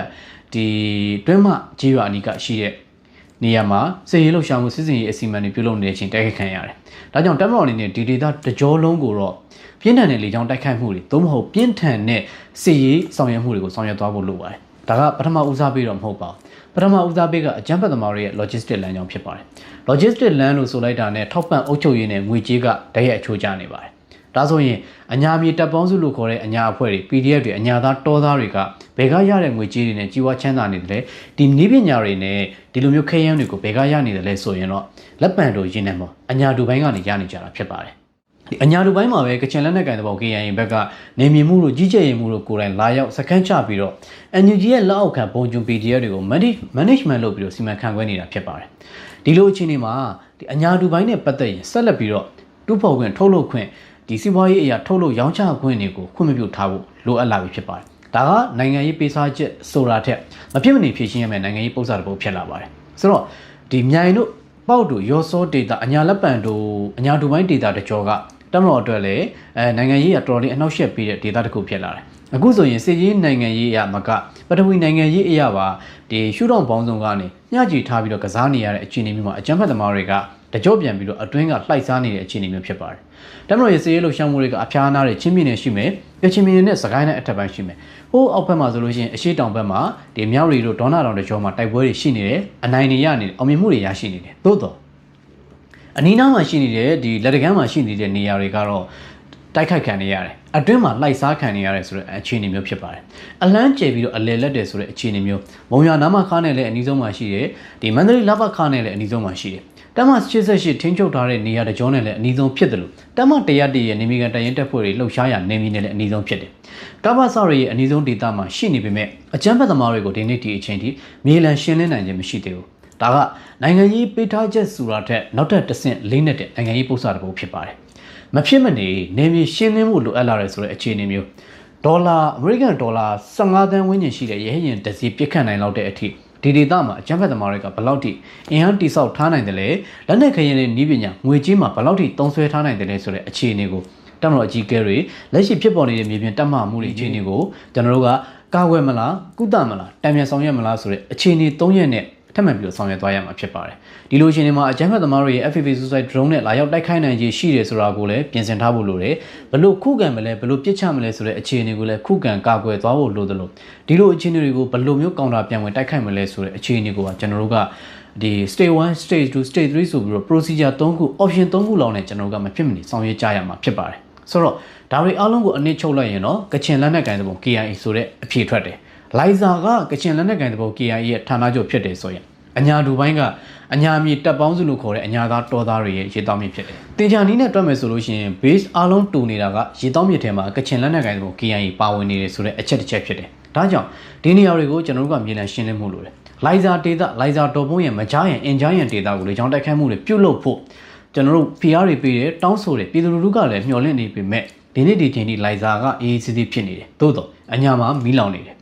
ဒီလိုအခြေအနေမှာအညာဒူပိုင်းကိုရောကျွန်တော်တို့ကမြေလံရှင်းလင်းသွားဖို့လိုအပ်မလားဆိုရင်တော့မဖြစ်မနေမြေလံရှင်းလင်းသွားရမှာဖြစ်ပါတယ်ဆိုတော့ဘယ်နေရာတွေကိုဦးစားပေးပြီးရှင်းလင်းရမလဲကံမနဲ့မြိုင်လမ်းပိုင်းမြိုင်နဲ့ပခုတ်ကူလမ်းပိုင်းကဒီလိုတိရိကန်ဖြစ်နေတဲ့နေရာကိုပထမဦးစားပေးရှင်းလင်းကြရမှာဖြစ်ပြီးတော့မြိုင်ရဲ့အနောက်မှာရှိနေတဲ့လက်ပံတို့ရေနံမော်တကြောပေါက်ရဲ့မြောက်ဘက်မှာရှိနေတဲ့နေရာတွေကိုကျွန်တော်တို့မြေလံရှင်းလင်းသွားရမှာဖြစ်တယ်ဒီလိုဒေသတွေမှာအကြမ်းဖက်သမားတွေရဲ့ရေတောမြစ်ကလက်ပံတို့ရေနံမော်ဘေးပတ်ဝန်းကျင်ကနေရာတွေဒါတွေကိုကျွန်တော်တို့ဖျက်တောက်ဖို့လိုတယ်ဒါကစစ်ရေးနဲ့အတူတွဲဖက်လှုပ်ဆောင်ရမယ့်ဒီအရာတွေဖြစ်ပါတယ်ဆိုတော့ဒီနေရာမှာတက်မတော်အနေနဲ့စစ်ကြောင်းမှုတွေအနေနဲ့အကြမ်းဖက်သမားတွေဘက်က FPV Suicide Drone တွေနဲ့လာရောက်တိုက်ခိုက်ရင်ဘယ်လိုကာကွယ်မလဲရင်နှန်းတွေကိုရောဘယ်လိုကာကွယ်မလဲဆိုတဲ့အခြေအနေမျိုးကိုကျွန်တော်တို့ကကြိုတင်ပြင်ဆင်ထားဖို့လိုတယ်ဂျမ်မာတွေကိုကြော်လွန်လာတဲ့ optical ကြိုးတွေနဲ့အသုံးပြုထားတဲ့ drone တွေဆိုရင်လုံးဝ intercept ဖျက်ချနိုင်မှာမဟုတ်ဘူးဒါတွေအတွက်ကိုနောက်ထပ် plan B ဘယ်လိုစီစဉ်ထားလဲဆိုတာတွေကိုစစ်စင်ရေးအစီအမံတွေမှာကျွန်တော်တို့ကတံပြန်ချင်းခုခံချင်းကာကွယ်ချင်းဆိုတဲ့အကြောင်းအရာတွေနဲ့မျှခြေထားပြီးတော့ဒီစစ်ကစားကြရမှာဖြစ်တယ်ဆိုတော့ဒီလက်ရှိ MI7 ပြစ်ခတ်ခံရတဲ့ဆိုတဲ့အခြေအနေရဲ့နောက်ဆက်တွဲမနေ့ကဇွန်လ23ရက်နေ့ကစပြီးတော့ဒီနေ့ဇွန်လ24ရက်နေ့ထိအခုကျွန်တော်သတင်းတင်ဆက်နေတဲ့ညနေ9နာရီခွဲဝန်းကျင်အထိမြိုင်ကံမတကြိုးကိုတက်မတော်ကပြင်းပြထန်တဲ့လေကြောင်းတိုက်ခိုက်မှုတွေပြုလုပ်ထားတယ်ကံမနဲ့ရေပြာကိုသွားတဲ့လမ်းပိုင်းမှာရှိတဲ့ဒီတစ်ပလွေကုန်းတို့တန်ပိုတို့နောက်မကြီးသုံးမင်းတို့စတဲ့နေရာတွေကိုလည်းနေမရှင်းလေးတွေဆောင်ရွက်နေတာပဲရှိတယ်ဒီမကြီးသုံးမင်းဆိုတာကပြီးခဲ့တဲ့2025ခုနှစ်တုန်းကလည်းပခုတ်ကူကနေချီတက်လာတဲ့တက်မတော်စစ်ကြောင်းတွေကိုလမ်းမေးထောင်ပိုင်းတွေအများအပြားနဲ့ကြားဖြတ်တိုက်ခိုက်တဲ့နေရာမှာရှိနေတဲ့ရွာအကြမ်းဖက်သမားအင်မတန်များတဲ့ရွာဖြစ်တယ်ဆိုတော့မြိုင်တို့ပေါက်တို့ဒီဒေသတွေကံမတို့မြစ်ချီတို့ဒီဒေသတွေကတော့ NUG ရဲ့လက်အောက်ခံပုံညွန် PDF တွေများတယ်ခက်ရရင်ပြောမယ်ဆိုလို့ရှိရင်တော့မဲလိမ်မဲခိုးမှုတွေပြုလုပ်ထားတဲ့ဒေါ်ဆန်းစုကြည်ရဲ့ပါတီကိုအားပေးထောက်ခံမှုတွေများတဲ့အညာသားတော်သားတွေဖြစ်တယ်ဒါကြောင့်ဒီနေရာတွေကပြီးခဲ့တဲ့2025ခုနှစ်လောက်ကလေးကရန်ကပြတ်တဲ့နေရာတွေဖြစ်ပါတယ်။ဖားနဲ့ငါကွဲထားပြီးသားဖြစ်တဲ့အခြေအနေမျိုးမှာဘယ်ရွာကပြည်သူ့စစ်ရွာဖြစ်တယ်၊ဘီရွာကအနီရွာဖြစ်တယ်၊အကြမ်းဖက်ရွာဖြစ်တယ်၊PDF ရွာဖြစ်တယ်ဆိုတာကိုဒီဒေသမှာရှိနေတဲ့သက်ဆိုင်ရာတာဝန်ရှိသူတွေမှာမြေပုံတွေပေါ်မှာပင်နေချထားပြီးဖြစ်ပါတယ်။ဆိုတော့ပြည်သူ့စစ်ရွာမဟုတ်တဲ့နေရာတွေညှချီထားပြီးကစားနေတဲ့ရွာတွေဥပမာမြစည်းတော်ဆိုလို့ရှိရင်တောင်လောကနေမရှင်းလေးပြုလုပ်တယ်နေမရှင်းလင်းပြုလုပ်တဲ့အချိန်ရွာတွေကဘုံကြီးကျောင်းကနေစတင်ပစ်ခတ်တာကြောင့် MI30 တွေ MI35 တွေနဲ့ပါပစ်ခတ်ရတဲ့အခြေအနေမျိုးတွေဖြစ်ခဲ့တယ်။အခုလက်ရှိလည်းတမတော်ကမြိုင်တကြောမှာ MI35 တွေကို Jet Fighter တွေနဲ့ကိုဘုံကျဲရှင်းလင်းမှုတွေလေကြောင်းတိုက်ခိုက်မှုတွေပြုလုပ်ထားတယ်။ဒီထက်ပြင်းထန်တဲ့လေကြောင်းတိုက်ခိုက်မှုတွေပြုလုပ်ရမှာပါ။ကုံပြောရမယ်ဆိုရင်တော့ကံမနဲ့မြိုင်နဲ့ပခုတ်ကူကြားမှာရှိနေတဲ့နှောပင်တို့ကင်းတို့စားတဲ့ကြီးရွာတွေကစပြီးတော့အိုရင်တို့ထန်းတပင်တို့ဗတိုင်းတော်တို့စားတဲ့ရွာစင်တွေအားလုံးကိုစလုတ်တိုက်ပြီးနေပြီးရှင်းလင်းမှုလိုအပ်ပါတယ်။ဒီရွာတွေအားလုံးက PDF ရွာတွေဖြစ်တယ်။ရွာလုံးကျ PDF ဖြစ်တဲ့ရွာရှိတယ်။ရွာလုံးကျမဟုတ်ပေမဲ့ PDF ကိုထောက်ပံ့နေတဲ့ရွာတွေရှိတယ်။ဒါတွေကိုကျွန်တော်တို့ကမရှင်းလင်းနိုင်သေး၍နိုင်ငံတော်အစိုးရကဘလောက်ပဲအရှိကိုသွားခြေလန်းကျဲကြီးနဲ့ဘလောက်ပဲလန်းအလန်းကျဲအလဲလက်တဲ့ပုံစံမျိုးဖြစ်နေမှာဖြစ်ပါတယ်။ဒါတွေရဲ့နောက်ဆက်တွဲကတော့ဒီမြိုင်တို့ပေါက်တို့ဒေတာတွေကချင်းပြည်နယ်နဲ့ချိတ်ဆက်ထားတဲ့ဒေတာဖြစ်တယ်။ချင်းတောင်ကနေလာမယ်ဆိုလို့ရှိရင်မင်းတပ်နဲ့ကံပက်လက်ကိုကျော်လွန်ပြီးလာမယ်ဆိုလို့ရှိရင်ကြောက်ထုထီးလင်းကိုရောက်မှာဖြစ်ပြီးတော့ပေါက်နဲ့မြိုင်ကိုရောက်မှာဖြစ်တယ်။ဒီနေရာတွေမှာရခိုင်စစ်သွေးကြွရောကချင်စစ်သွေးကြွရောနှစ်ဖွဲ့လုံးစုံပြီးတော့ proxy ထားပြီးကစားနေကြတဲ့အခြေအနေမျိုးဖြစ်ပါတယ်။နိုင်ငံရေးရည်ကြည်နေပါကြတဲ့ဘုံကျွန်း PDF တွေကသာဒီနေရာတွေမှာခိုင်းလို့ခိုင်းမှန်းမသိနဖားရုပ်ထိုးလို့ထိုးခံရမှန်းမသိပဲနဲ့ပေးသမျှကမ်းသမျှနီးပညာပေးသမျှကမ်းသမျှလက်နက်ခဲယမ်းယူပြီးတော့သူတလူငါတမဲနဲ့တပ်မတော်ရေးစစ်စကန်တွေကိုတိုက်ခိုက်မယ်ဒေသခံရွာသူရွာသားတွေကိုတိုက်ခိုက်မယ်အညာမြေတပ်ပေါင်းစုဆိုတဲ့အဖွဲ့ကနေဒေသခံအညာသားတွေကိုအပြတ်ရှင်းလင်းမယ်ဆိုတဲ့အခြေအနေမျိုးတွေပြုလုပ်လာတာပါဒါကြောင့်တစ်ဖက်ကအကြမ်းဖက်သမားတွေဘက်ကရန်ငါပြတ်နေတဲ့အချိန်တပ်မတော်ဘက်ကလည်းဒီဒေသကိုရန်ငါပြတ်ဖို့လိုပြီးဖြစ်ပါတယ်ဖားနဲ့ငါကွဲသွားတဲ့အခြေအနေမှာဖားကိုယူမလားငါးကိုယူမလားရွေးရမယ်အခြေအနေမျိုးဖြစ်လာပါတယ်ဒါကြောင့်ဒီဒေတာကိုတိတိကျကျနဲ့ကျွန်တော်တို့ကပြက်သားအရေးယူရတော့မယ်ဆိုတဲ့အခြေအနေကအခုဒေါ်လာ15သန်းနဲ့ MI70 ရဟတ်ယာဉ်ကပေးလိုက်တဲ့သင်ခန်းစာနဲ့အများကြီးတန်ဖိုးရှိသွားပြီဖြစ်ပါတယ်။ဒါကြောင့်ဒီ MI70 ရဟတ်ယာဉ်ဖြစ်ခဲ့တဲ့မြိုင်ကံမတွင်းမနဲ့ဘေးပတ်ဝန်းကျင်ကကြေးရွာတွေကိုမဖြစ်မနေနေပြီးရှင်းလင်းမှုလိုတယ်။စစ်စင်ရေးစီမံတွေမှာလည်းကြိုတင်ချင်းကာကွယ်ချင်းတံမြန်ဆောင်ရွက်ချင်းဆိုတဲ့ကိစ္စတွေနဲ့ညှိနှိုင်းဆောင်ရွက်သွားကြရမှာဖြစ်ပြီးတော့အခုလိုသင်ခန်းစာတွေကိုနောက်ထပ်တစ်ချိန်မဖြစ်စေဘူးကျွန်တော်တို့အားလုံးကဒီ modern warfare တစ်ခုကိုအခြေဆက်မိမိနဲ့လက်လန်းမီအောင်ဆောင်ရွက်သွားဖို့လိုအပ်တယ်ဆိုတော့အခြေအနေမျိုးနိုင်ငံရေးပေးထားချက်နိုင်ငံရေးလိုအပ်ချက်တာမကတက်မတော်မှာထပ်မံပြီးပြုလုပ်ရမယ့် reform drone တင်းနေတာမှာက first person view နဲ့တိုက်ခိုက်တဲ့ team ဖွဲ့တွေကိုစစ်စင်ရေးတွေမှာတွဲဖက်တာဝန်ထမ်းဆောင်စေတာမျိုးစီရေးစီမံဆောင်ရွက်တဲ့အခြေအနေမှာလည်းဒီ FPV suicide drone တွေနဲ့ပတ်သက်ရင်ဘယ်လိုမျိုး intercept လုပ်မယ်ဘယ်လိုမျိုးဖြတ်ချမယ်ဘယ်လိုမျိုးဟန်တားမယ်နှောက်ယှက်မယ်တိုက်ခိုက်မယ်ဆိုတဲ့အခြေအနေတွေကအစကျွန်တော်တို့မှာပြင်ဆင်ဖို့လိုအပ်လာတဲ့ကိစ္စတွေဖြစ်ပါတယ်ဒါကြောင့်ဒါတွေကိုတော့သက်ဆိုင်ရာတာဝန်ရှိသူတွေကပဲစီမံကုတ်ကွယ်အမိန့်ပေးပြီးတော့လိုအပ်တာတွေကိုပြင်ဆင်ဆောင်ရွက်ပေးကြရမှာဖြစ်ပါတယ်လိုအပ်ချက်တွေကိုတော့ကျွန်တော်တို့အားလုံးမြင်ထားပြီးဖြစ်တယ်လိုအပ်ချက်နိုင်ငံရေးပေးထားချက်တွေကိုမြင်ထားပြီးဖြစ်တဲ့အတွက်အခုလိုမျိုးဖြည့်ရှင်းရမယ့်ပုံစံတစ်ပုဒ်ကိုဘယ်ရှုထောင့်ကနေဘယ်လိုမျိုးစဉ်းစားပုံကနေရှုချင်းကပ်ပြီးတော့ဘယ်လိုအဖြေထုတ်ရမလဲဆိုတဲ့အချက်ကိုတော့သက်ဆိုင်ရာတာဝန်ရှိသူတွေကပဲဆောင်ရွက်သွားကြရမှာဖြစ်တယ်သို့တော့ဘယ်လိုပဲလုပ်လို့နောက်ဆုံးမှာအဖြေကတစ်ခုလည်းထွက်ပါတယ်ဒါကတော့ရန်ငါပြတ်ဖို့လိုပါတယ်အကြမ်းဖက်သမားတွေနဲ့ပတ်သက်ရင်ပြက်သားမြေလံရှင်းလင်းသွားဖို့လိုအပ်တယ်ဆိုတဲ့အခြေအနေမျိုးနဲ့ပတ်သက်ပြီးတော့မြိုင်ကံမပခုတ်ကူတကြောကကြေးရွာတွေကိုမဖြစ်မနေမြေလံရှင်းလင်းပြီးနောက်မှတည်ငြိမ်အေးချမ်းသွားတဲ့အချိန်ရွာတစ်တွေပြန်တည်ပေးကြရမှာဖြစ်တယ်ဆိုတဲ့သတင်းကိုချိတ်ဆက်ပြီးတော့တင်ဆက်ပေးခဲ့တာပဲဖြစ်ပါတယ်နောက်ထပ်သတင်းတစ်ပုဒ်ပါနောက်ထပ်သတင်းတစ်ပုဒ်ကတော့ဒီနေ့ဇွန်လ24ရက်နေ့မနက်7:00နာရီကျော်ကပဲရခိုင်လက်နက်ကိုင်တပုံ AA တွေထိန်းချုပ်ထားတဲ့ရခိုင်ပြည်နယ်ရဲ့မြောက်ပိုင်းဒေသနောက်ပြီးတော့မြန်မာနိုင်ငံရဲ့နယ်စပ်မှာရှိနေတဲ့မောင်တော်မြို့မှာရှိနေတဲ့ရခိုင်လက်နက်ကိုင်တပုံ AA တွေစုဖွဲ့နေတဲ့နေရာကိုတမတော်ကပုံကျဲတိုက်ခိုက်မှုတွေပြုလုပ်ခဲ့တယ်။မောင်တော်မြို့ကိုပြီးခဲ့တဲ့2024ခုနှစ်ထဲမှာတော့ပြင်းထန်တဲ့လေကြောင်းတိုက်ခိုက်မှုတွေတောက်လျှောက်ပြုလုပ်ခဲ့တယ်။သို့တော့2024ခုနှစ်နှစ်ကုန်ပိုင်းနခခ9နေကြားဆောင်တက်အမှန်9နေကြားဆောင်တက်ကိုတမတော်ကလက်လွတ်ခဲ့ရပြီးတဲ့အချိန်ကစပြီးတော့မောင်တော်မြို့ကလေကြောင်းတိုက်ခိုက်မှုတွေစစ်ရေးအရာဒီဖိအားပေးချင်းချောင်းနိုင်ခြင်းမရှိတော့ပါဘူး။အဲ့ဒီအချိန်ကစပြီးတော့2024ခုနှစ်နှစ်ကုန်ပိုင်းကနေပြီးခဲ့တဲ့2025ခုနှစ်တစ်နှစ်ကျော်အခု2026ခုနှစ်6လပိုင်းအထိတစ်နှစ်ခွဲနှစ်နီးပါးရခိုင်လက်နက်ကိုင်တပုံ AA နဲ့အပေါင်းပါတွေကမောင်တော်ဘူးသီးတောင်တကြောကိုထိန်းချုပ်ထားတယ်အထက်မှာရှိနေတဲ့တောင်ပြိုလက်ဝဲကိုထိန်းချုပ်ထားတယ်ရခိုင်ကမ်းရိုးတန်းထိရောက်နိုင်မယ်ဒီကြောက်ဝနုပတ်ဝန်းကျင်ကနေစပြီးတော့ဒီစစ်တွေရဲ့တစ်ဖက်ချမ်းမှာရှိတဲ့နေရာတွေအထိရခိုင်လက်နက်ကိုင်တပုံ AA ကစီမံအုပ်ချုပ်ပြီးတော့စိတ်ဝင်ထိန်းချုပ်နေတာဖြစ်ပါတယ်ဆိုတော့ရှိနေတဲ့ကညင်ချောင်းစက်မှုဇုံကိုပြန်ကြည့်မယ်ဆိုရင်လည်းရခိုင်စစ်သွေးကြွတွေကထိန်းချုပ်ထားတယ်မြန်မာနိုင်ငံကထွက်တဲ့တစ်တွေကိုနက်မြေကိုကြော်ပြီးရခိုင်စစ်သွေးကြွတွေကနိုင်ငံခြားငွေရှာနေတယ်ဒီလိုအခြေအနေမျိုးမှာတမတော်အနေနဲ့ရခိုင်လက်နက်ကိုင်တပုံ AA ကိုတိထက်ကြဒီဒေသကိုအတားဆီးမဲ့အကြောက်တရားမရှိအောင်လွတ်လပ်နဲ့စီမံအုပ်ချုပ်ခွင့်မရအောင်ဆောင်ရွက်သွားဖို့လိုပြီးဆိုတဲ့နိုင်ငံရေးပေးထားချက်တစ်ခုကရှိလာပါတယ်ဒီလိုအခြေအနေမှာပဲတမတော်ကလေကြောင်းတိုက်ခိုက်မှုပြုလုပ်ခဲ့တယ်လေကြောင်းတိုက်ခိုက်မှုပြုလုပ်ခဲ့တဲ့ဆိုတဲ့အခြေအနေကလည်းဒေသခံတွေသတင်းပေးပို့လာတာကြောင့်ပြောရမယ်ဆိုရင်ဘင်္ဂလားဒေ့ရှ်ရဲ့ဖုန်းကတ်တွေနဲ့ဘင်္ဂလားဒေ့ရှ်နိုင်ငံမှာအသုံးပြုတဲ့ဖုန်းကတ်တွေစင်ကတ်တွေကိုအသုံးပြုပြီးတော့ရတဲ့ internet line တွေကနေအစင်းချိတ်ဆက်ပြီးတော့သတင်းပေးပို့ခဲ့တာဖြစ်ပါတယ်ဒီလိုသတင်းပေးပို့ခဲ့တာဖြစ်တဲ့အတွက်တမတော်ကလည်းအကြမ်းဖက်သမားတွေစုဖွဲ့နေတဲ့နေရာကို2ကြိမ်3ကြိမ် confirm လို့အတည်ပြုပြီးမှဒီနေ့မှာပြစ်ခတ်ရှင်းလင်းခဲ့တာဖြစ်ပါတယ်ဒီပြစ်ခတ်ရှင်းလင်းမှုပြုလုပ်ခဲ့တဲ့နေရာကတော့မောင်တော်မြို့ရဲ့အလဲလို့လည်းခေါ်လို့ရမယ်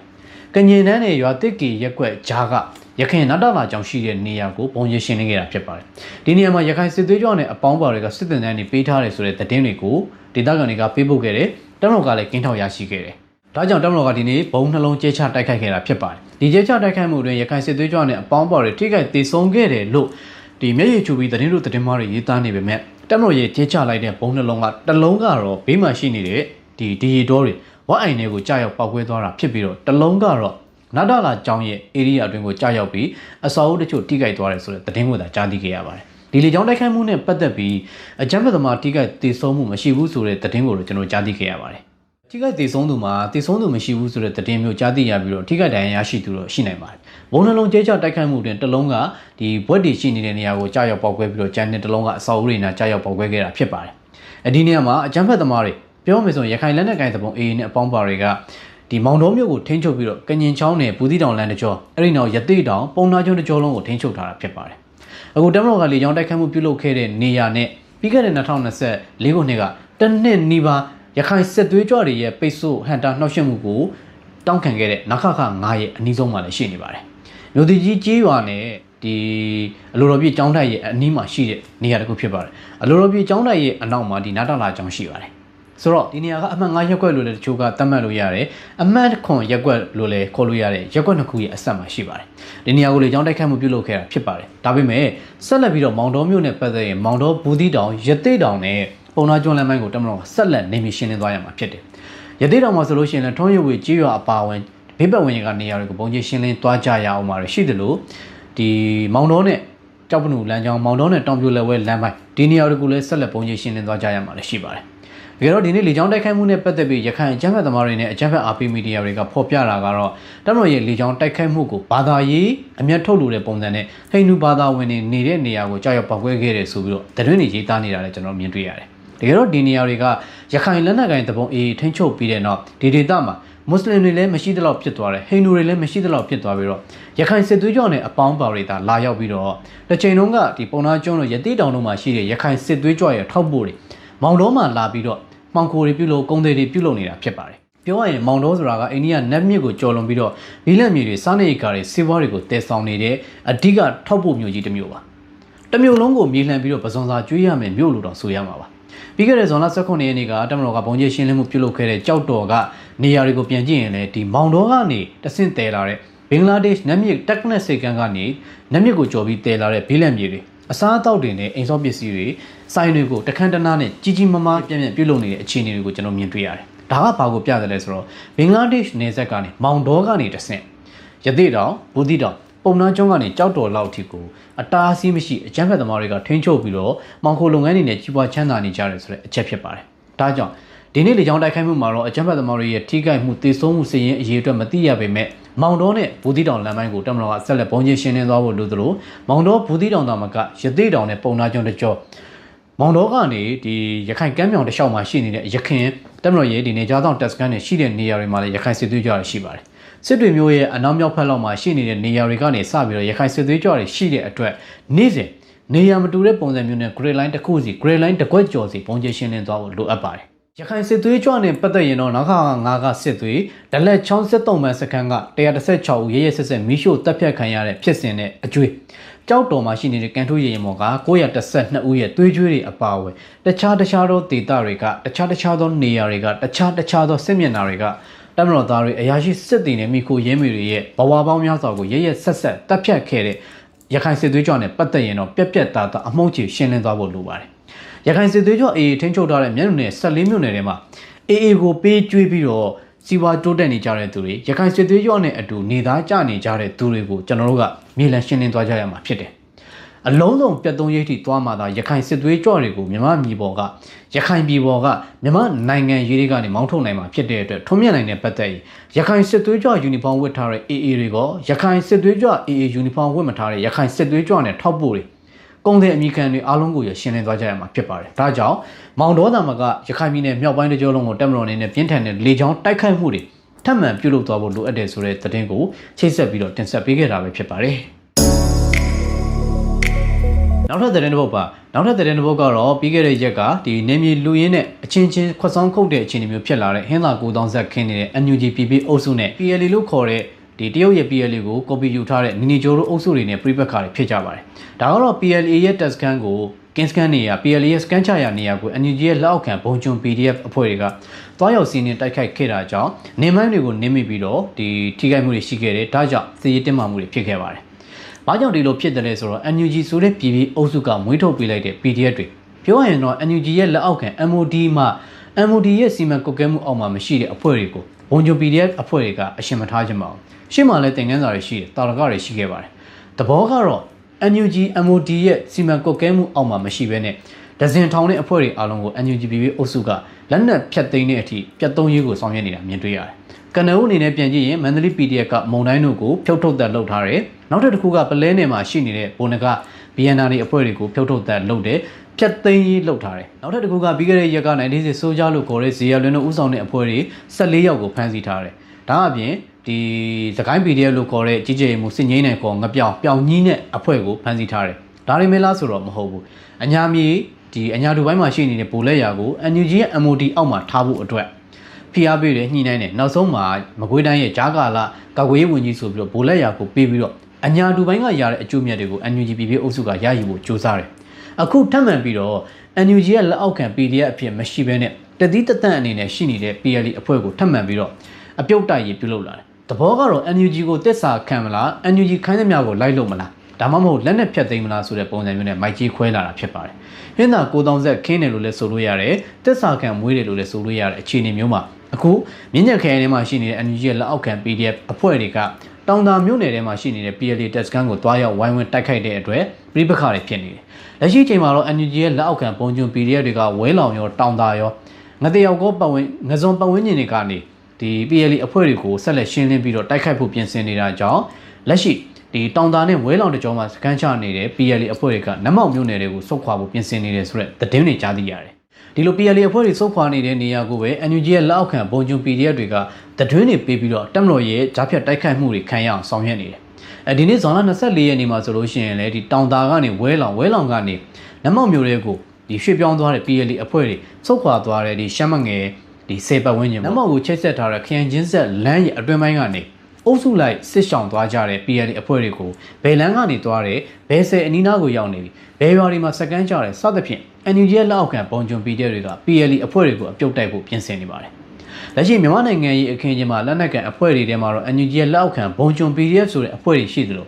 9ရောက်တစု10ရောက်တစုနဲ့ဖွဲ့ထားတဲ့ local PDF တွေရှိတယ်ဒါအပြင်တတိတသက်အနေနဲ့ဒီစင်မြိုင်ဖွဲ့နေကြတဲ့ဥပမာမန္တလေး PDF လိုမျိုး BNR အဖွဲ့လိုမျိုးနောက်ပြီးတော့ဒီ BPLA လို့ခေါ်တဲ့ငဆောင်းကဥဆောင်တဲ့အဖွဲ့လိုမျိုးအခုနီနီကျော်တို့ဥဆောင်တဲ့ဘာကပလက်တဲ့ PLA အဖွဲ့လိုဒီလက်နက်ကန်အဖွဲ့တွေအားလုံးကို NUG ရဲ့ထိန်းချုပ်မှုအောက်မှာရှိစေချင်ပါတယ်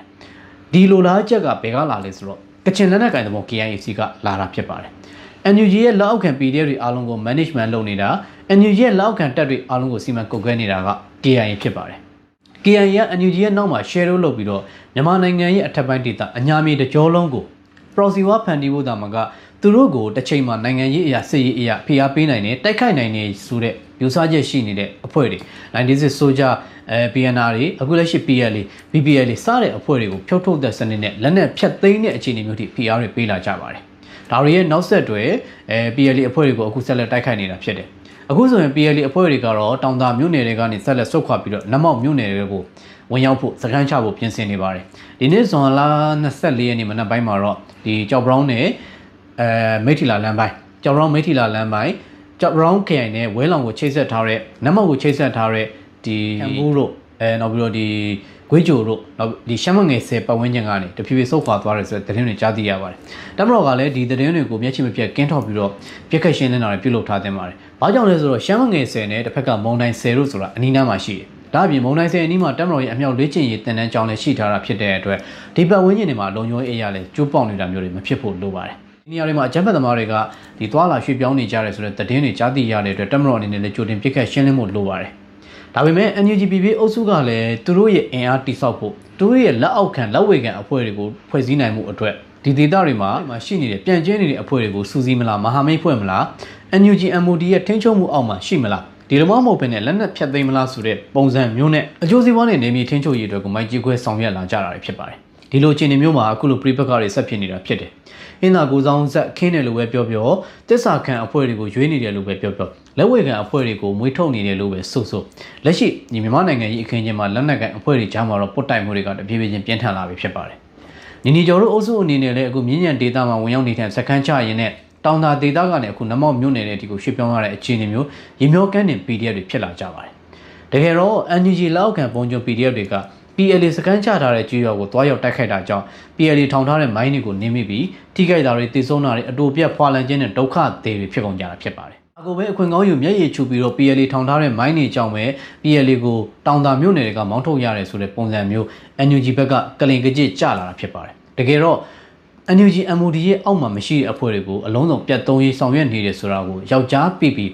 သတင်းမထုတ်ပြန်ရေးပဲနဲ့ကလင်ကကြီးကြပြီးတော့ PLA ထောင်တဲ့မိုင်းကြောင့် PDF တွေထိခိုက်ရတယ်ဆိုတဲ့ပုံစံမျိုးနဲ့ဒီအဖွဲ့တွေကိုဝိုင်းဝန်းအနိုင်ကျင့်မှုဆောင်ရွက်လာတာဖြစ်ပါတယ်။နောက်ဆုံးမှာတော့ NUG PDF အဖွဲ့ရဲ့တတိမှန်မှန်မှုကနေဝင်ချင်းကိုတဖြည်းဖြည်းချင်းရောက်လာမှာဖြစ်ပါတယ်။ဆိုတော့ဒီအခြေအနေကိုကြည့်ချင်းအပြင် NUG PP အုပ်စုကဟင်းသာ9000ဆက်လဲခင်းနေတယ်လက်ဝေကန်နေလဲမွေးထုတ်နေတယ်ဆိုတဲ့အခြေအနေမျိုးမှာတက်မတော်အနေနဲ့ကတော့ဆောင်ရွက်တဲ့ဆောင်ရွက်ထိုက်တာတွေကိုဆောင်ရွက်သွားကြရမှာဖြစ်ပါတယ်။ NUG PDF နဲ့ညှိလို့ဆုတ်ခွာလာတဲ့အဖွဲ့တွေကိုproxy ထားမလားဒါမှမဟုတ် NUG PDF အဖွဲ့ကိုတံမြန်တိုက်ခိုက်မလားနှစ်ဖွဲ့လုံးကိုပြစ်မှတ်ထားပြီးစစ်ရေးအရာချီးမုံမလားဆိုတာတွေကတော့သက်ဆိုင်ရာတာဝန်ရှိသူတွေပဲဆက်လက်ဆောင်ရွက်သွားကြရမယ်အခြေအနေမျိုးဖြစ်ပါတယ်လက်ရှိမြင်နေရတဲ့အခင်းချင်းမှာတော့ NUG PP အုပ်စုကသူတို့ရဲ့ပြိုကွဲပြီးတော့တပိုင်းတစစီတပြန့်တကျဲစီဖြစ်နေတဲ့သူတွေကိုစူးစီးပြီးတော့တဘိုကျတဘိုတက်ပုံစံမျိုးနဲ့နေပြည်ချက်တွင်အာဏာတိစောက်ဖို့တဲ့ဆောင်ရွက်လာတယ်ဆိုတဲ့အခြေအနေမျိုးဖြစ်ပါတယ်တစ်ဖက်ကလည်းနိုင်ငံရေးအရာတိတ်ခါကြလာတယ်နိုင်ငံရေးအစုပ်ကင်ထားတဲ့နေမြေတွေလက်လွတ်လာပြီးတော့ကမ္ဘာနိုင်ငံရေးအခင်းချင်းမှာလည်း NUG PP အုပ်စုနဲ့ထိတွေ့ဆက်ဆံတဲ့နိုင်ငံနဲ့စီမံကိန်းတွေတန်ယုံတွေကသာထိတွေ့ဆက်ဆံခြင်းမရှိရတဲ့နိုင်ငံရေးတိတ်ခါကလည်းတဖြည်းဖြည်းကျလာတယ် ပြီးခဲ့တဲ့2021-2022ကာလတွေကလို့ဒီအလှငွေတွေထောက်ပံ့ကြေးတွေလည်းမရတော့တဲ့အတွက်ဒီဒေသတွေမှာပဲ proxy တွေထားစက်ကြီးတွေကိုခွဲတန်းချပြီးတော့လွန်ကိုလက်တို့နေဖုန်းလက်တို့ဇင်မာအောင်တို့အုပ်စုတွေကသူတို့ရဲ့မိသားစုတွေအတွက်မြန်မာနိုင်ငံရေးကိုအမျက်ထုတ်ပြီးဆောင်ရွက်နေကြတယ်ဆိုတဲ့အခင်းချင်းမျိုးဖြစ်ပါတယ်ဒီလိုတဒေမမှန်တဲ့အဖွဲ့တွေကတော့ဘယ်တော့မှနိုင်ငံရေးအောင်မြင်မှာမဟုတ်ဘူးဆိုတဲ့အခြေအနေမျိုးကိုမြင်တွေ့နေကြရတာဖြစ်ပါတယ်ဒါကတော့လက်ရှိဖြစ်ပေါ်နေတဲ့ဒီမြင်းညံခရိုင်တောင်သာမြို့နယ်တွေက PLA နဲ့ NUG လက်အောက်ခံပုံကျုံ PDF တွေအယိုးရင်းကြိုက်ရင်းနဲ့အချင်းချင်းပြန်ကြိုက်နေကြတယ်ဆိုတဲ့သတင်းကိုချိတ်ဆက်ပြီးတော့တင်ဆက်ပေးခဲ့တာပဲဖြစ်ပါတယ်နောက်ဆုံးသတင်းတစ်ပုဒ်ကတော့တမတော်ကအခုဒီမုံရရာကြီးကလေးဝလမ်းပိုင်းရဲ့မိုးရေးကလေးတမှုခမ်းမဲ့လမ်းပိုင်းကိုနေမရှင်လေးတွေဆက်လက်ဆောင်ရွက်နေပါတယ်။မုံရနာမခါကနေချီတက်လာတဲ့တမတော်စစ်ကြောင်းကြီးတွေကဆလင်းကြီးရင်းမပင်ကနေအခုကဏီမင်းငင်းနေတဲ့အထိကိုရောက်ရှိလာပြီဖြစ်ပါတယ်။လာဖို့ကြီးရွာကိုကြော်လွန်ပြီးတော့ဘေးပတ်ဝန်းကျင်မှာရှိနေတဲ့ထန်းတပင်နဲ့ကြီးရွာတွေကိုဆက်လက်နေမရှင်လေးတွေဆောင်ရွက်နေတယ်။ကလေးဝကနေချီတက်လာတဲ့တမတော်စစ်ကြောင်းတွေကလည်းဆက်လက်နေမရှင်လေးတွေဆောင်ရွက်နေတယ်လို့သိရပါတယ်။ဒါလေးတမှုခမ်းမဲ့လမ်းပိုင်းမှာပြန်ကြည့်ရင်လေကလေးကနေချီတက်လာတဲ့တမတော်စစ်ကြောင်းတွေကပြီးခဲ့တဲ့ဇွန်လ20ရက်နေ့ကခမ်းဘတ်မြို့ကိုရောက်ရှိပါတယ်ခမ်းဘတ်ကိုရောက်ရှိလာပေမဲ့တမူးကချီတက်လာတဲ့တမတော်စစ်ကြောင်းတွေကအခုဝိတုတ်ကြီးရွာမှာပဲရှိပါသေးတယ်ဝိတုတ်တို့ကနန်တို့ဆိုတာကခမ်းဘတ်နဲ့တမူးလမ်းပိုင်းမှာရှိပြီးတော့ခမ်းဘတ်မြို့ရဲ့မြောက်ဘက်မှာရှိတဲ့ရွာတွေဖြစ်ပါတယ်အခုလက်ရှိခမ်းဘတ်ကနေစစ်ရှုံးသွားတဲ့အကြမ်းဖက်သမားတွေရာဇကြိုး55မိုင်56မိုင်ကနေတောက်လျှောက်စစ်ရှုံးသွားတဲ့အဖွဲ့တွေကဝိတုတ်ကြီးရွာမှာအကြီးအကျယ်ခန်းစစ်တွေပြင်ဆင်ထားပါတယ်လက်ရှိမိုးရေးကလေးတမှုလမ်းပိုင်းကိုရှင်းမယ်ဆိုရင်နောက်ဆုံးကြံရှိနေတာကဝီဒုတ်ကြီးရွာကအကြမ်းဖက်သမားတွေရဲ့ခံစစ်ဖြစ်ပါတယ်။လူနေအိမ်တွေမှာဝင်ရောက်နေတဲ့စကန်ချတဲ့ကွန်ကရစ်ဘန်ကာတွေအကြီးအကျယ်အခိုင်အမာပြုတ်လုပ်ပြီးတော့တမတော်စစ်ကြောင်းတွေကိုဟန်တားနေတာဖြစ်ပါတယ်။အခုဆိုရင်တော့ဒီကလေးကချီတက်လာတဲ့တမတော်စစ်ကြောင်းတွေကတော့ခမ်းဘက်ကိုကျော်လွန်ပြီးဒီတမှုမြို့နယ်ထဲမှာရှိနေတဲ့ခမ်းဘက်ရဲ့အလွန်မှာရှိနေတဲ့ဝီဒုတ်တီကိုဆက်လက်ချီတက်နေတယ်တမူးကချီတက်လာတဲ့စစ်ကြောင်းတွေကလည်းရန်လင်းဖိုင်တို့နမ်မခွန်းတို့စားတဲ့ကြီးရွာတွေကနေအခုဒီကနန်ဝိတုတ်ဒီနေရာတွေကိုနေရှင်းလေးတဲ့ဆက်လက်ဆောင်ရွက်နေပါတယ်။ဒါကြောင့်ဒီနောက်ဆုံးကြံရှိနေတဲ့ဒီလမ်းမမှာရှိနေတဲ့ခလုတ်ကတင်းကတော့ဝိတုတ်ရဖြစ်ပါတယ်။အကြမ်းဖက်သမားတွေဝင်ရောက်နေတဲ့စကန်ချတာတွေကြောင့်ဒီဝိတုတ်ကြီးရွာကမြေပေါ်မော်ကနေတောင်ပျောက်သွားနိုင်တဲ့အခြေအနေမျိုးဖြစ်ပါတယ်။ဒါပေမဲ့အကြမ်းဖက်သမားတွေရှိနေတဲ့ရေးကတော့မဖြစ်မနေရှင်းလင်းရမယ်ဆိုတဲ့တမိုင်းပေးတာဝန်အမျိုးသားရေးတာဝန်တရရှိတဲ့အတွက်တမတော်ကလည်းဆက်လက်နေမျိုးရှင်းလင်းသွားမှာဖြစ်တယ်ဆိုတဲ့သတင်းကိုချိတ်ဆက်တင်ဆက်ပေးခဲ့တာပဲဖြစ်ပါတယ်။ဒါကြောင့်မိုးရေးကလေးတမှုလမ်းပိုင်းမုံရရာကြီးကလေးဝလမ်းပိုင်းကိုအပိုင်းနှစ်ပိုင်းနဲ့တမတော်ကနေမျိုးရှင်းလင်းရေးဆောင်ရွက်နေတာဖြစ်ပါတယ်။အတွင်းထဲမှာရှိနေတဲ့ကလေးကြီးကုန်းကလေးဝလမ်းပိုင်းကိုတော့တမတော်ကလက်ရှိထိန်းချုပ်ထားပြီးတော့ကလေးဝနဲ့လာဖို့လမ်းပိုင်းကိုနေမျိုးရှင်းလင်းဆက်လက်ဆောင်ရွက်ပြီးအကြမ်းဖက်သမားတွေကိုဆက်လက်တိုက်ခိုက်ချေမှုန်းသွားမှာဖြစ်တယ်ဆိုတဲ့သတင်းကိုချိတ်ဆက်ပြီးတော့တင်ဆက်ပေးခဲ့တာပဲဖြစ်ပါတယ်။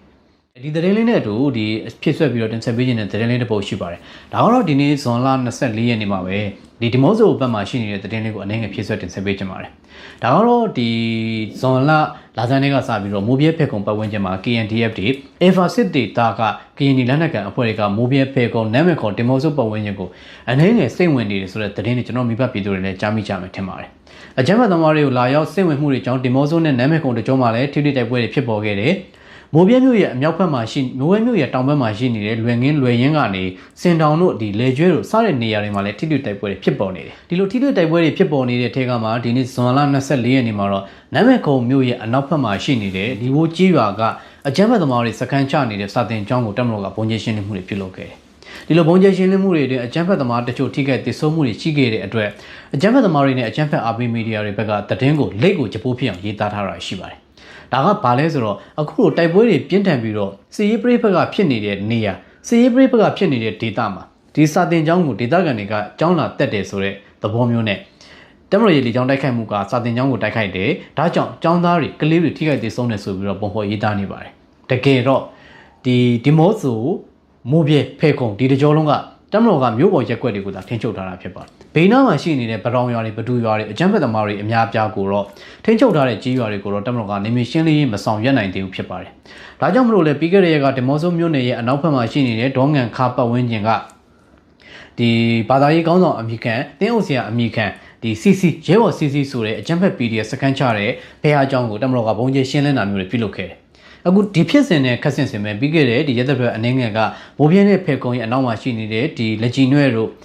နောက်ပြီးတော့ဒီလက်ကြီးပိန်တို့စားတဲ့ကြီးရွာတွေကနေစပြီးတော့ဒီစင်တောင်အခုဒီတက်မတော်ကဘုံကျရှင်းမှုထပ်မံပြုလုပ်ခဲ့တဲ့လိုပြီးစားတဲ့ကြီးရွာတွေကအကြမ်းဖက်သမားတွေဝင်ကြီးထွက်ချီလွှမ်းမိုးတဲ့ချင်းလို့ပြောရမယ်ဆိုလို့ရှိရင်တော့မိန်းကလေးများထွက်ချီဝင်ကြီးခိုးနာရဒါပေမဲ့အခုလက်ရှိဒီကရားပြည်နယ်ရဲ့အခြေအနေကိုပြန်ကြည့်ရင်တော့ PDF တွေထွက်ချီဝင်ကြီးခိုးနာရနေရဖြစ်နေပါတယ်နာမည်ခွန်တကြော မိုးပြင်းနဲ့နမ်းမဲ့ခုံဒီမော့ဆိုကြားမှာအကြမ်းဖက်သမားတွေထပ်မံဝင်အောင်စိတ်ဝင်နေပါတယ်လမ်းကြောင်းပေါ်မှာမရှိပေမဲ့ဘေးနားကရွာတွေမှာဖြန့်ကျက်ပြီးတော့ဝင်စုထွက်စုနဲ့စစ်ရေးလှုပ်ရှားမှုတွေပြုလုပ်နေကြပါတယ်အဓိကအကြမ်းဖက်သမားတွေရဲ့စုဖွဲ့နေရာတွေကိုမြေလမ်းရှင်းလင်းနိုင်ခြင်းမရှိဘူးလက်ဤလက်တိပီကင်းပတ်ဝန်းကျင်တွေနောက်ပြီးတော့လွယ်ငင်းလွယ်ရင်းပတ်ဝန်းကျင်တွေကိုကနေမြေရှင်းလင်းရေးတွေဆက်လက်ဆောင်ရွက်သွားဖို့ရှိပေမဲ့ဒေသခံတွေနဲ့ရွာသူရွာသားတွေနဲ့အကြမ်းဖက် PDF တွေနဲ့ကနှစ်ခုတစ်စိတ်နေနေတာကြောင့်နေမြေရှင်းလင်းရေးဆောင်ရွက်ရမှာခက်ခဲတွေရှိနေပါတယ်ဒါကြောင့်မလို့လေဒေသခံပြည်သူစစ်တွေနဲ့အတူတမန်တော်နေမြေကန်တိုင်ရင်တပ်ဖွဲ့တွေနဲ့ပူးပေါင်းပြီးတော့နေမြေရှင်းလင်းရေးတွေဆက်လက်ဆောင်ရွက်နေတာဖြစ်ပါတယ်ဒီသတင်းကိုဘာကြောင့်တင်ဆက်ပေးရတယ်လဲဆိုတော့ဒီနေ့ဇွန်လ24ရက်နေ့ညပိုင်းတမမဟုတ်မနေ့ပြန်တော့ဆိုရင်ဒီမောဆိုးမြို့နယ်နမ်းမဲ့ခုံမြို့နယ်ထဲမှာရှိနေတဲ့လီဝိုးကြီးရွာကိုတမတော်ကဘုံကြီးရှင်းလင်းတဲ့အတွက်စာတင်ကျောင်းမှာစာလာတင်နေတဲ့ကလေးတွေထိခိုက်ဒေဆုံးပါတယ်ဆိုတော့သတင်းမှာတော့ရေးသားလာပါလိမ့်မယ်တိုက်ပွဲတွေပြင်းထန်နေလို့အသက်လူပြီးပြေးနေရတဲ့အချိန်ဘယ်ကလေးတွေကစာတင်မလဲဆိုတဲ့ရှူတောင်းနဲ့ကျွန်တော်တို့ချင်းကပ်ကြည့်လိုက်ရင်ဒီစာတင်ကျောင်းတွေကအကြမ်းဖက်သမားတွေစုဖွဲ့နေတာကြောင့်ဖြစ်တယ်ဆိုတဲ့အဖြစ်ကတော့ကျွန်တော်တို့ရှင်းရှင်းလင်းလင်းထွက်ပါတယ်သို့တော့အကြမ်းဖက်သမားတွေနဲ့အကြမ်းဖက်အားပေးမီဒီယာတွေကသူတို့ထိခိုက်ဒေဆုံးမှုတွေရှိခဲ့တယ်ဆိုရင်စာတင်ကျောင်းတွေမှာတမတော်ကဘုံကျဲတဲ့အတွက်ကလေးငယ်တွေထိခိုက်ဒေဆုံးနေဆိုတဲ့ဂယုဏဒေါ်တို့ကို highlight ပြပြီးတော့သတင်းရေးသားနည်းမှာပါတဲ့သတင်းရေးသားနည်းအမှုပညာတွေကအချက်တစ်ချက်နဲ့ထုတ်နှုတ်ပြီးတော့ကလေးတွေရှိတဲ့စာတင်ကျောင်းကိုဘုံကျဲပါတယ်ဆိုတဲ့ဒေါသအန်ဂါ effect ကိုအသုံးပြုပြီးတော့သတင်းတွေကိုရေးသားတဲ့ဝါဒတွေဖြန့်နေတာဖြစ်တယ်ဆိုတဲ့သတင်းကြောင့်တကယ်ဖြစ်ရမှန်အခြေအနေတစ်ခုကိုချိတ်ဆက်ပြီးတော့တင်ဆက်ပေးခဲ့တာပဲဖြစ်ပါတယ်ဒါကတော့ဒီနေ့ဇွန်လ24